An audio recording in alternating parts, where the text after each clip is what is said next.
कहानी की शुरुआत आसमान से हजारों किलोमीटर ऊपर बसी एक रहस्यमयी दुनिया से हुई, जहां पहुंचना ही मौत को दावत देने जैसा था। फिर भी कुछ सैनिक अपनी जान दांव पर लगाकर वहां तक जा पहुंचे, लेकिन अगले ही पल उनका सामना उस दुनिया के सबसे खतरनाक और विशाल राक्षस से हो गया। जैक ने उसकी आहट महसूस की और तुरंत पानी में सिर डुबोकर छिप गया। तभी उसके सामने एक विशाल काय पैर दिखाई दिया, जिससे पास खड़ी भेड़ें डरकर भागने लगी। तभी राक्षस ने एक भेड़ को पकड़कर कच्चा ही निगल लिया। ये खौफनाक नजारा देखकर जैक बुरी तरह घबरा गया। उधर पेड़ के पीछे छिपा एक सैनिक पीछे मुड़कर राक्षस को देखने लगा, लेकिन तभी राक्षस ने नाक सिकोड़कर उसकी गंध पहचान ली। डर के मारे सैनिक फिर से पेड़ के पीछे छुप गया, पर राक्षस बड़े बड़े कदमों से उसकी ओर बढ़ने लगा। सांस रोके खड़ा सैनिक अब खुद को नहीं रोक पाया और अचानक भागने लगा, लेकिन अब बहुत देर हो चुकी थी। वो राक्षस की नजर में आ चुका था। उसने बिना वक्त गवाए पूरा पेड़ जड़ से उखाड़कर फेंक दिया। सैनिक जान बचाकर भागने लगा, पर उसकी छोटी टांगें उस राक्षस की लंबी टांगों के सामने टिक नहीं पाई। राक्षस ने तेजी से कदम बढ़ाए और एक ही वार में उसे बेहोश कर दिया। पहली बार इंसान को देखकर वह उसके पास झुका और गौर से देखने लगा। जैसे ही वह उसे उठाकर ले जाने वाला था, उसी वक्त कप्तान तलवार लेकर उसकी ओर दौड़ पड़ा और पूरी ताकत से तलवार राक्षस की एड़ी में घोंप दी। दर्द से तिल मिलाकर राक्षस पीछे मुड़ा, लेकिन अगले ही पल उसने हल्का सा पैर मारकर कप्तान को दूर फेंक दिया। फिर उसने अपने पैर में फंसी तलवार निकाली और दोनों सैनिकों को उठाकर खाने के लिए ले गया। दूर खड़ा जैक ये सब देख रहा था। उसी पल उसे एहसास हुआ कि वह यहाँ आकर कितनी बड़ी गलती कर चुका है। दरअसल कुछ समय पहले जैक को एक पादरी की मदद से कई जादुई बीज मिले थे, लेकिन जैसे ही उसकी गर्लफ्रेंड जो एक राजकुमारी थी जब जैक से मिलने आई, तभी उन बीजों में से एक बीज पानी के संपर्क में आते ही तेजी से बढ़ने लगा, जिससे अचानक पूरा लकड़ी का घर जोर जोर से हिलने लगा और नीचे से अजीब डरावनी आवाजें आने लगी। दोनों डर के मारे वहां से हिल भी नहीं सके और तभी अचानक जमीन फट गई और एक विशाल बेल घर को चीरते हुए आसमान की ओर बढ़ गई। ये देखकर राजकुमारी तुरंत भागने की कोशिश करने लगी, लेकिन तभी एक मेज उसके ऊपर गिर गई। जैक उसे बचाने के लिए आगे बढ़ा, लेकिन तभी बेलों ने उसे उछालकर घर से बाहर फेंक दिया। उसी पल एक लकड़ी का दरवाजा अचानक खुल गया और राजकुमारी को एक रास्ता दिखाई दिया, लेकिन जैसे ही वह बाहर भागने लगी, उसी समय बेल ने अचानक दरवाजा बंद कर दिया। राजकुमारी दरवाजा खोलने की कोशिश करने लगी, लेकिन दरवाजा जरा भी नहीं हिला। यह देखकर जैक ने बेलों को काटने के लिए तुरंत एक कुल्हाड़ी उठा ली, लेकिन तभी अचानक पूरा घर जड़ों समेत उखड़कर आसमान की तरफ बढ़ने लगा। ठीक आखिरी पल में जैक ने छलांग लगाकर किनारे को पकड़ लिया, लेकिन बेलें इतनी तेजी से बढ़ रही थी कि कुछ ही सेकंड में घर हजारों मीटर ऊपर पहुंच गया। जैक पूरी ताकत से कुल्हाड़ी चलाकर बेल को काटने लगा। जैसे ही बेल टूटी, राजकुमारी ने तुरंत दरवाजा खोल दिया, लेकिन अगले ही पल उसके पैरों के नीचे की लकड़ी टूट गई और हाथ पकड़ने के बावजूद वह 10,000 मीटर की ऊंचाई से नीचे गिरने लगा। जैक जादुई बैलों से फिसलते हुए जमीन की ओर बढ़ने लगा, लेकिन रास्ते में बेलों ने उसकी स्पीड को थोड़ा कम कर दिया और आखिरकार वह जमीन पर गिरकर बेहोश हो गया। लेकिन राजकुमारी की किस्मत इतनी अच्छी नहीं थी, क्योंकि बेल उसे अपने साथ आसमान के दूसरी तरफ ले गई। अगली सुबह जैक घबराकर जागा और देखा कि सामने राजा खड़ा था, जो राजकुमारी को ढूंढ रहा था। यह देखकर जैक के होश उड़ गए और मजबूरी में उसने पूरी बात राजा को बता दी। जब जैक ने आसमान की ओर इशारा किया, तभी सबने देखा कि एक विशाल बेल सीधी आसमान को चीरती हुई ऊपर जा रही थी। जैसे ही राजा को सच्चाई का पता चला, उसने बिना एक पल गवाए सैनिकों की एक टुकड़ी जैक के साथ राजकुमारी को बचाने के लिए भेज दी। जल्द ही सब लोग उस बेल के सहारे ऊपर चढ़ते हुए बादलों के पार पहुंच गए। फिर कप्तान ने आगे बढ़कर एक तरफ से दूसरी तरफ स्लाइड करना शुरू किया, क्योंकि राजकुमारी तक पहुंचने का यही एक रास्ता था। मजबूरी में जैक ने अपनी बेल्ट उतारकर खुद को तैयार कर लिया, लेकिन जैसे ही वो आगे बढ़ने की सोच ही रहा था, तभी पास खड़े घुंघराले बालों वाले आदमी ने उसे जोर से लात मारकर आगे धकेल दिया। इतनी ऊंचाई देखते ही जैक की हालत खराब हो गई और बीच रास्ते में स्लाइड करते वक्त उसके हाथ अचानक छूट गए और वो सीधे नीचे जा गिरा। लेकिन किस्मत से बीच रास्ते में बेलों ने उसे थाम लिया। होश में आते ही वह बिना रुके फिर से ऊपर चढ़ने लगा। ऊंचाई पर पहुंचते ही मौसम पूरी तरह बिगड़ गया। चारों तरफ तेज तूफान और कड़कती बिजली थी। तभी अचानक एक झटकेदार बिजली सीधे एक सैनिक पर गिर गई, जिससे वह फिसल गया और बाकी सैनिक उससे टकराकर नीचे गिरने लगे। लेकिन आखिरी पल में एक सैनिक ने रस्सी को मजबूती से पकड़ लिया, जिसकी वजह से बाकी लोगों की जान किसी तरह बच गई। लेकिन जो सैनिक नीचे गिरे थे, वे अब हवा में लटके हुए थे। अगर उन्हें तुरंत ऊपर नहीं खींचा गया तो पूरी टीम खतरे में आ सकती है। तभी रेडरिक पास खड़े उसके साथी से बोला कि रस्सी काट दो। उस आदमी को यह आइडिया अच्छा लगा और उसने तुरंत अपने पैर से छुपा हुआ चाकू निकाल लिया। नीचे लटके सैनिक ऐसा न करने के लिए गिड़गिड़ाने लगे, लेकिन उसने बिना दया दिखाए रस्सी काट दी और लटके सैनिक 10,000 फीट की ऊंचाई से नीचे जा गिरे। किसी तरह बाकी बचे सैनिक ऊपर तक पहुंच गए और तब तक सुबह भी हो चुकी थी। जैक ने जैसे ही पीछे मुड़कर देखा, वह पूरी तरह हैरान रह गया, क्योंकि बादलों के ऊपर एक विशाल दुनिया मौजूद थी और यह नजारा देखकर सब लोग उस तरफ बढ़ने लगे। तभी कप्तान को जमीन पर ताजे पैरों के निशान दिखाई दिए, जिससे उसने अंदाजा लगाया कि राजकुमारी नीचे नहीं उतरी बल्कि यहीं कहीं है। और जब सब लोग गुफा से बाहर निकले, तभी सामने का नजारा देखकर कप्तान दंग रह गया, क्योंकि ये दुनिया उम्मीद से कहीं ज्यादा विशाल थी। थी। सभी लोग आगे बढ़ते हुए इलाके की जांच करने लगे। तभी उनकी नजर पेड़ों की टहनियों पर पड़ी। उन्हें वहां राजकुमारी के छोड़े हुए निशान मिले। उसी दौरान जैक को जमीन पर वही किताब भी मिल गई जो उसने राजकुमारी को दी थी। तभी उनकी नजर टूटी हुई टहनियों पर पड़ी और इसी से उन्हें अंदाजा हो गया कि राजकुमारी को कोई खतरनाक जीव उठाकर ले गया है। इसके बाद सभी लोग दो टीमों में बंट गए और अलग अलग दिशा में राजकुमारी को ढूंढने निकल पड़े। रास्ते में जैक और उसके साथी एक नदी के पास पहुंचे जहां उन्हें मोटी ताजी भेड़ों का झुंड दिखाई दिया। कई दिनों से भूखे होने की वजह से उन्होंने एक भेड़ को पकाने का सोचा, लेकिन जैसे ही वे भेड़ पकड़ने की कोशिश करने लगे तभी गलती से पास में लगा हुआ जाल एक्टिव हो गया।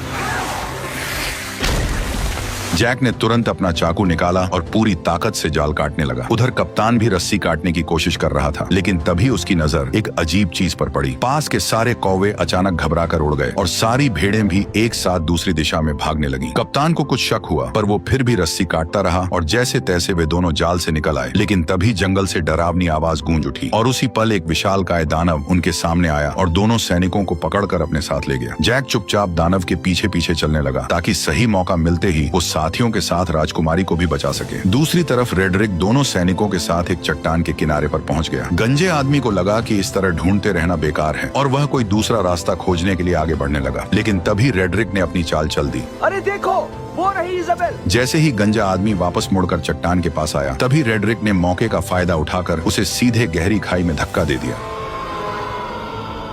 यह देखकर रेडरिक का दोस्त जोर जोर से हंसने लगा। तभी एक विशाल हाथ ने अचानक उसे पकड़ लिया।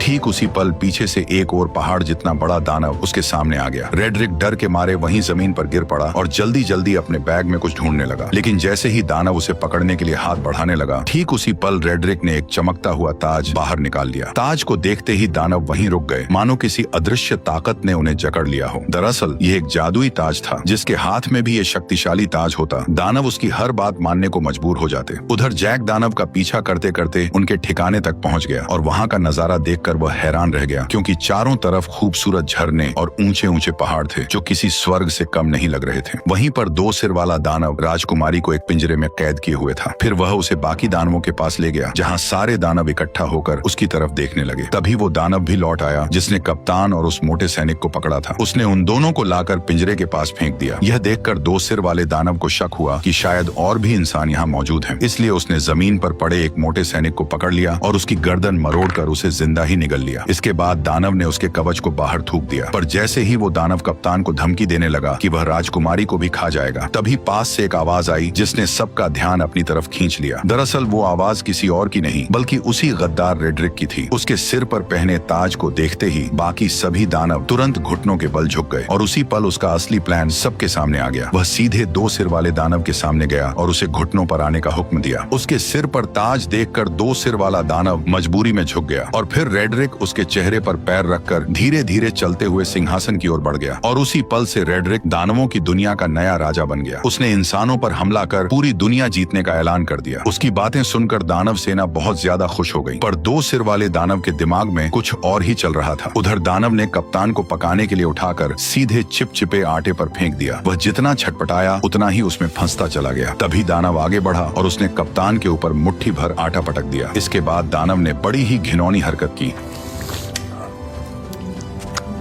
दानव ने कप्तान को मोड़कर एक तरफ रख दिया। तैयारी के बाद केवल सब्जियां डालना बाकी था। जैसे ही वह सब्जियां लेने गया उसी समय जैक चुपके से वहां आ पहुंचा। जैक को देखकर राजकुमारी बेहद खुश हो गई, लेकिन उसने तुरंत उसे इशारे से चुप रहने को कहा। उधर दानव अब भी उलझा हुआ था और इसी बीच जैक धीरे धीरे राजकुमारी के पास पहुंच गया। उसने पिंजरे का लॉक खोलने की कोशिश की, लेकिन यह उसके बस की बात नहीं थी। तब राजकुमारी ने उसे पहले कप्तान को बचाने के लिए कहा, जिसे दानव ने सुअरों के साथ लाइन में रखा था। जैक तुरंत उसके पास पहुंचा और चाकू निकालकर उसे उस चिपचिपे आटे से अलग करने लगा। उसी समय दानव मसाला लेकर वापस आने लगा। ये देखकर जैक ने जल्दी से चाकू कप्तान को पकड़ा दिया और खुद छिप गया। खुशकिस्मती से दानव को कुछ भी शक नहीं हुआ। उसने कुछ नुकीली लकड़ियां उठाई और कप्तान की आंखों के सामने पास पड़ी सुअर में घुसा दी। जो सुअर अभी तक चिल्ला रही थी वह तुरंत शांत हो गई। अब अगला नंबर कप्तान का था। दानव ने बिना दया दिखाए वार किया, लेकिन वह थोड़ा सा चूक गया, वरना कप्तान की आने वाली पीढ़ी का नामो निशान मिट जाता। ये देखकर कप्तान डर के मारे बेहोश हो गया। फिर दानव ने उन सभी को उठाकर पास जल रहे भट्ठे में रख दिया। अब उन्हें बचाने वाला एकमात्र जैक ही था। इस समय जैक लोहे की रिंग के ऊपर पहुंच चुका था और दानव को उसकी भनक तक नहीं थी। तभी दानव ने एक तेज धार वाला चाकू उठाया और सीधे राजकुमारी की ओर बढ़ गया। उसने बिना देर किए हाथ अंदर डालकर राजकुमारी को बाहर निकाल लिया और टेबल पर रखकर उसे काटने की तैयारी करने लगा। लेकिन तभी जैक ने चुपके से पास रखा एक भारी चाकू उठा लिया। बेखबर दानव राजकुमारी पर वार करने ही वाला था। तभी जैक ने छुरी सीधी उसकी रीढ़ में घोंप दी। दर्द से दानव जोर जोर से चिल्लाने लगा, लेकिन जैक छुरी को मजबूती से पकड़े रहा। तभी दानव बेकाबू होकर दीवार से जा टकराया और वहीं मारा गया। यह देखकर राजकुमारी और कप्तान दोनों हैरान रह गए। इसके बाद वे तीनों तुरंत उस जादुई बेल के पास पहुंच गए, लेकिन वहां पहले से ही एक दानव पहरा दे रहा था जिसे रेड्रिक ने भेजा था। तभी जैक के दिमाग में एक अजीब आइडिया आया। वो एक मधुमक्खियों का छत्ता लेकर कप्तान के साथ धीरे धीरे उस दानव के पास पहुंच गया। फिर कप्तान ने दानव का हेलमेट उठाया और जैक ने छत्ता उसके अंदर पटक दिया। दानव अभी भी बेफिक्र सो रहा था और उसे जरा भी अंदाजा नहीं था कि उसके साथ क्या होने वाला है। जैसे ही जैक ने छत्ता अंदर रखा, तभी कप्तान ने तुरंत हेलमेट बंद कर दिया और फिर दोनों तेजी से वहां से भागकर पास की चट्टान के पीछे छिप गए और इंतजार करने लगे। कुछ ही देर में दानव मधुमक्खियों के डंक से तड़प कर उठ खड़ा हुआ और दर्द से छटपटाते हुए अपने शरीर को झटकने लगा। लेकिन जितना ज्यादा वह तड़प रहा था, मधुमक्खियां उतनी ही ज्यादा उस पर हमला कर रही थी। घबराकर दानव वहां से भागने लगा, लेकिन फिसलकर पत्थरों से टकरा गया और फिर वह लुढ़कता हुआ चट्टान के किनारे तक पहुंच गया। ऐसा लग रहा था कि अब वह गिरने ही वाला है। तभी अचानक उसने अपना हेलमेट उतार दिया। यह देखकर तीनों एक पल के लिए चौंक गए, लेकिन तभी एक मधुमक्खी सीधे उसकी तरफ उड़ती हुई आई और अगले ही पल उसने दानव को जोर से डंक मार दिया, जिससे वह कंट्रोल खो बैठा और सीधे नीचे जा गिरा। यह देखकर तीनों लोग खुशी से झूम उठे। उन्हें यकीन नहीं हो रहा था कि उन्होंने इतनी आसानी से इतने बड़े दानव को हरा दिया। इसके बाद तीनों ने तुरंत वहां से निकलने का फैसला किया, लेकिन अचानक कप्तान रुक गया। उसने बताया कि उसे रेड्रिक से ताज छीनने के लिए यही रुकना पड़ेगा। इसलिए जैक उसे चाकू थमाकर राजकुमारी के साथ नीचे उतरने लगा। उसी समय दानव बैलों से टकराते हुए आखिरकार नीचे आ गिरा। तेज आवाज सुनकर राजा तुरंत अपने टेंट से बाहर आया और इस खतरनाक दानव को देखकर घबरा गया। अचानक गांव के लोग भी वहां इकट्ठा हो गए। तभी राजा ने ना चाहते हुए प्रजा की भलाई और दानवों को यहाँ आने से रोकने के लिए एक बड़ा फैसला लिया। उसने तुरंत जनरल को बेल काट डालने का आदेश दे दिया। सैनिकों ने विशाल लोहे की कीलें उस बड़ी बेल में ठोक दी, फिर उन पर मजबूत हुक लगा दिए और कुछ बैलों और घोड़ों की मदद से उसे खींचना शुरू कर दिया। धीरे धीरे वह विशाल बेल जड़ों समेत हिलने लगी, लेकिन इससे पास खड़े सैनिक अचानक खतरे में आ गए। तभी अचानक बीच वाली मोटी बेल भी टूटने लगी। ऊपर खड़े सैनिक नीचे गिरने लगे, जिससे चारों तरफ अफरा तफरी मच गई। उधर जैक और राजकुमारी बेल के सहारे नीचे उतर रहे थे, लेकिन जैसे ही उन्होंने नीचे नजर डाली तो वे डर के मारे घबरा गए, क्योंकि बेल बेकाबू हो चुकी थी और किसी भी पल गिर सकती थी। उसी समय जैक ने मौका देखकर राजकुमारी को कसकर पकड़ा और तेजी से एक लटकती डाल को थाम लिया। दोनों हवा में झूलते हुए तेजी से नीचे की ओर बढ़ने लगे। आखिरकार जब वे नीचे गिरे तो घास के ढेर ने उनकी रफ्तार कम कर दी और इस तरह दोनों सही सलामत जमीन पर पहुंच गए। ठीक उसी पल रेड्रिक ने सभी दानवों को इकट्ठा कर इंसानों पर हमला करने की तैयारी की। तभी दो सिर वाले दानव को इंसान का आभास हुआ, जिससे कप्तान छिप गया। तभी रेड्रिक ने आगे बढ़ते हुए बैल उगाने वाले जादुई बीज निकाले, लेकिन तभी अचानक कप्तान उस पर टूट पड़ा, जिससे जादुई बीज चट्टान पर ही छूट गए और रेड्रिक सीधे नीचे गड्ढे में जा गिरा। रेड्रिक डर के मारे दानवों को पुकारने लगा, जबकि कप्तान उसके सामने लड़ने के लिए तैयार खड़ा हो गया। तभी दो सिर वाले दानव ने बाकी दानवों को उसे बाहर निकालने का आदेश दिया। दानव चट्टानों को तोड़ने लगे और नीचे कप्तान और रेड्रिक के बीच लड़ाई शुरू हो गई। रेड्रिक ने अपनी लंबी तलवार के सहारे कप्तान को गिरा दिया और उसका हथियार दूर जा गिरा। इसके बाद उसने मौका पाकर लगातार हमले शुरू कर दिए, लेकिन कप्तान ने किसी तरह उसका वार रोक लिया और दोनों के बीच ताकत की लड़ाई शुरू हो गई। जल्द ही कप्तान कमजोर पड़ने लगा और रेड्रिक ने उसे पानी में डुबो दिया। तभी अचानक उसकी नजर उस चाकू पर पड़ी जो उसकी तरफ बहकर आ रहा था। कप्तान ने सही मौके पर उसे दांतों से पकड़ लिया और तुरंत रेड्रिक के चेहरे पर वार कर दिया। अचानक हुए हमले से रेड्रिक का गुस्सा फूट पड़ा। उसने अपने हथियार के दम पर कप्तान को पीछे धकेल दिया। कप्तान मजबूर होकर पीछे हटता गया और आखिरकार किनारे तक पहुंच गया। तभी रेड्रिक ने उसे एक जोरदार लात मारकर नीचे गिरा दिया, लेकिन कप्तान ने किसी तरह चट्टानों को पकड़ लिया। रेड्रिक तलवार को उसके हाथों में चुभोने लगा ताकि वह खुद नीचे गिर जाए, लेकिन उसने कप्तान की ताकत को कम आंका था। जैसे ही वह फिर से हमला करने लगा, कप्तान ने उसी के हथियार को पकड़कर उसी की टांग में घोंप दिया। दर्द से रेड्रिक जोर जोर से चिल्लाने लगा और इसी मौके का फायदा उठाकर कप्तान ने तलवार रेड्रिक के पेट में घोंप दी। अचानक हुए हमले की वजह से रेड्रिक ने वहीं दम तोड़ दिया। उसके मरते ही ताज की जादुई ताकत भी खत्म हो गई। कप्तान किसी तरह ऊपर चढ़ आया और ताज वापस लेने के लिए आगे बढ़ा, लेकिन तभी ऊपर की गुफा टूट गई और दो सिर वाला दानव उससे पहले ही ताज उठा ले गया। उसने ताज अपनी उंगली में पहन लिया और खुद को नया राजा घोषित कर दिया। ताज पहनते ही उसकी ताकत फिर से लौट आई। यह देखकर बाकी दानवों ने भी अपने घुटने टेक दिए। तभी कप्तान ने देखा कि धरती पर लौटती हुई वह एकमात्र बेल अब कभी भी टूटकर नीचे गिर सकती है। इसलिए उसने बिना देर किए सीधे बेल पर छलांग लगा दी। बेल तेजी से किले की ओर बढ़ने लगी। कप्तान ने सही समय समय का फायदा उठाया और छलांग लगाकर सीधे पानी में कूद गया। दो सिर वाले दानव ने जब देखा कि इंसानों की दुनिया तक जाने का रास्ता टूट चुका है तो वह गुस्से से गरज उठा। तभी अचानक छोटे सिर ने जमीन पर पड़े उस थैले की ओर इशारा किया जिसमें जादुई बीज भरे हुए थे। दो सिर वाले दानव ने उसे उठाया और अपने हाथ में खोल लिया। उसमें कुल 4 जादुई बीज थे। यह देखकर वह खुशी से झूम उठा। उसने तुरंत एक फूंक मारकर उन बीजों को पानी में फेंक दिया। जैसे ही बीज पानी से टकराए वे तुरंत उगने लगे और अगले ही पल जमीन को चीरती हुई 4 विशाल बेलें बाहर निकल आई। इसके बाद दो सिर वाले दानव ने जोर से आदेश दिया और सभी दानव उस बेल पर चढ़कर इंसानों की दुनिया की ओर बढ़ने लगे। आखिरी पल में दो सिर वाला दानव भी छलांग लगाकर नीचे कूद पड़ा। वो बेलों के जरिए फिसलते हुए जमीन की ओर बढ़ने लगा। उसी समय जैक घोड़े को पानी पिला रहा था। तभी अचानक उसकी नजर आसमान की ओर गई। उसने देखा कि सभी दानव तेजी से नीचे की ओर बढ़ रहे हैं। बिना एक पल गवाए वह घोड़े पर सवार होकर राजा को चेतावनी देने निकल पड़ा। उधर राजा की सेना आराम से किले की ओर बढ़ रही थी। तभी जैक की नजर सेना पर पड़ गई। वो जोर जोर से चिल्लाने लगा कि दानव आ रहे हैं, लेकिन राजा को अब भी कुछ समझ नहीं आया। तभी पीछे के जंगल से अचानक कई दानव निकल आए और जहाँ जहाँ वे जा रहे थे वहाँ सब कुछ तहस नहस कर रहे थे। कोई भी उन्हें रोक नहीं पा रहा था। जल्द ही दानव सेना पास आ गई और उन्होंने एक सैनिक को पकड़कर जिंदा निगल लिया। घोड़े पर सवार लोग भी उनकी रफ्तार से नहीं बच पाए। इस वक्त इंसान उनके सामने बिल्कुल बेबस थे। तभी एक गोल चेहरे वाले दानव ने पास की पवन चक्की का पंखा तोड़कर राजकुमारी की तरफ फेंक दिया, जो जमीन पर गिरते ही सब कुछ चकनाचूर कर गया और राजा का ताज भी गिर पड़ा। उधर किले पर तैनात सैनिकों ने राजा की सेना को आते देखा और उन्होंने तुरंत अंदर युद्ध की तैयारी की खबर भेज दी। कप्तान ने तुरंत सभी सैनिकों की मदद से खाई में तेल डलवा दिया ताकि दुश्मनों को रोका जा सके। जैसे ही राजा की सेना किले के पास पहुंची, उसने तीर चलाने का आदेश दे दिया और देखते ही देखते सैकड़ों जलते हुए तीर दुश्मनों की ओर छोड़ दिए गए। जैसे ही ये तीर तेल से टकराए, चारों तरफ आग भड़क उठी और इसी बीच राजा की सेना सुरक्षित किले के अंदर पहुंच गई। राजकुमारी को सही सलामत देखकर कप्तान ने तुरंत किले के दरवाजे बंद करने का आदेश दिया, लेकिन उसी समय जैक अभी भी बाहर था और दानव उसके पीछे पड़े हुए थे। जैसे ही किले का दरवाजा बंद होने लगा, तभी जैक घबरा गया, लेकिन आखिरी पल में वह अपने घोड़े के साथ छलांग लगाकर अंदर घुस आया। हालांकि उसके पीछे पीछे दो सिर वाला दानव भी दरवाजे पर चढ़ आया, लेकिन तभी कप्तान ने उस पर हमला बोल दिया और वह सीधे आग की जलती लपटों में जा गिरा।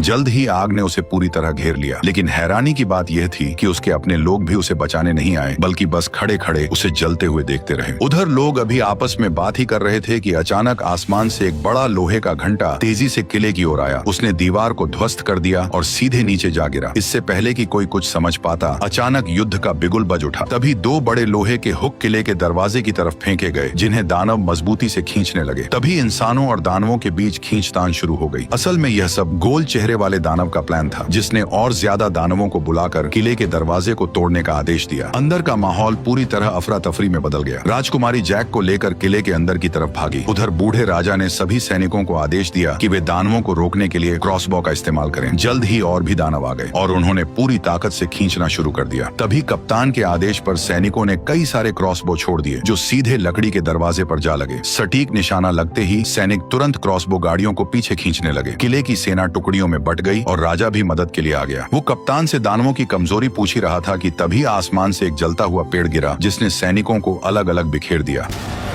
अगले ही पल कई सारे जलते हुए पेड़ सैनिकों के ऊपर गिरने लगे, जिससे उनकी पकड़ ढीली होने लगी। ऐसा लग रहा था जैसे दरवाजा जल्द ही टूट जाएगा। तभी राजकुमारी जैक को लेकर किले के अंदर पहुंची, लेकिन अचानक एक भारी दहाड़ और जमीन में उठती दरारों ने उनका ध्यान खींच लिया। डर के मारे दोनों पीछे हट गए और कुछ पत्थर ऊपर की ओर उड़ने लगे। नीचे से अचानक 2 विशाल हाथ बाहर निकले। ये वही 2 सिर वाला दानव था जो पहले आग में गिरने के बावजूद बच गया था, क्योंकि पानी के नीचे होने की वजह से आग उसका कुछ नहीं बिगाड़ पाई और वह सीवर के रास्ते से चुपचाप किले के अंदर तक घुस आया। अचानक उसे राजकुमारी की शाही गंध महसूस हुई। जैक ने डरते हुए कंबल खोला और देखा कि दानव की अभी तक उन पर नजर नहीं पड़ी है, लेकिन तभी गुस्से में दानव ने पास रखा शीशा तोड़ दिया। घबराहट में कंबल में छिपे दोनों लोग कांपने लगे, लेकिन दानव ने सीधे ऊपर से उन्हें देख लिया। जैक पूरी ताकत लगाकर तुरंत राजकुमारी को पकड़कर भागा, लेकिन दानव लगातार उनका पीछा करने लगा। कोई रास्ता न होने की वजह से दोनों मजबूरी में दूसरी मंजिल की ओर भागे। वे कदमों को रोकने की हिम्मत भी नहीं कर रहे थे, लेकिन अचानक एक हाथ साइड से बाहर निकला और राजकुमारी को पकड़ लिया। जैक ने पास में रखी कुल्हाड़ी उठाई और बिना देर किए सीधे उस पर हमला कर दिया, लेकिन दानव ने दूसरे हाथ से उसे पकड़ लिया। छोटा सिर जैक जैक का मजाक उड़ाने लगा। तभी जैक ने गुस्से में सीधे कुल्हाड़ी मारकर उसका हेलमेट तोड़ दिया। गुस्से में दानव ने अपना बड़ा मुंह खोल लिया। तभी जैक ने लॉकेट में छिपा हुआ जादुई बीज निकाला और सीधे उसके मुंह में फेंक दिया। जादुई बीज सीधे उसके पेट में चला गया, जिससे 2 सिर वाले दानव को अचानक कुछ गड़बड़ महसूस हुई और उसने तुरंत दोनों को जमीन पर पटक दिया। तभी अचानक एक बेल उसके शरीर से बाहर आई और दोनों डर के मारे पीछे हट गए। अचानक कई सारी बेलें पूरी रफ्तार से उसके शरीर को चीरते हुए बाहर निकल आई, जिससे हॉल पूरी तरह से तबाह हो गया। अचानक राजा का मुकुट पहना हुआ हाथ भी जैक के पास गिर गया। उधर बाहरी सैनिक अभी भी दानवों को रोकने में लगे हुए थे, लेकिन गोल मुंह वाले दानव की एक आवाज पर सभी दानव धीरे धीरे पीछे बढ़े और सैनिकों को एक एक कर गिराते चले गए। किले का दरवाजा धीरे धीरे खुल गया। कप्तान ने तुरंत सैनिकों से लोहे का दरवाजा बंद करने को कहा। ठीक उसी पल गोल मुंह वाला दानव अपने साथियों के साथ धुंध से धीरे धीरे बाहर आया, लेकिन लोहे का दरवाजा उसे ज्यादा देर तक रोक नहीं पाया और उसने एक ही झटके में दरवाजे को तोड़ दिया। तभी वो दानव अपने साथियों के साथ किले के अंदर घुस गया। वहाँ खड़े टेस्टी सैनिकों को देखकर वे बेहद खुश हुए। दानव हमला करने ही वाले थे कि पीछे से अचानक आवाज आई और सभी दानवों का ध्यान उस आवाज पर चला गया। दानव ने भीड़ में ध्यान से देखा और अचानक उसने अपना हथियार छोड़ दिया। ये देखकर बाकी दानव भी हथियार छोड़कर सभी इंसानों के सामने घुटनों के बल बैठ गए। कप्तान यह नजारा देखकर चौंक गया। तभी अचानक जैक मुकुट लेकर आगे आया और उसने तुरंत सभी दानवों को वापस उनकी दुनिया में लौट जाने का हुक्म दे दिया।